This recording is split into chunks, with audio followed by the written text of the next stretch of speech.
which we have docketed as case number 2007-010. And as provided for in our rules and procedure, what we have this afternoon, ladies and gentlemen, is what we call pre-hearing conference.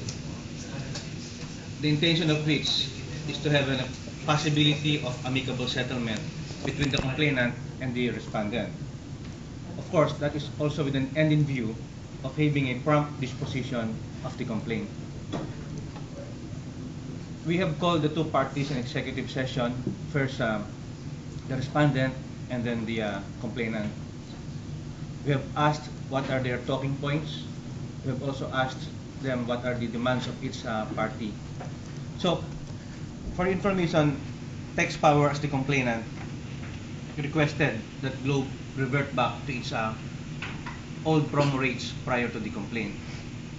And the lawyers of Globe Telecommunications informed the Commission that they will seriously entertain the request of TextPower, and they will just go back to the management and technical to see if that is technically feasible.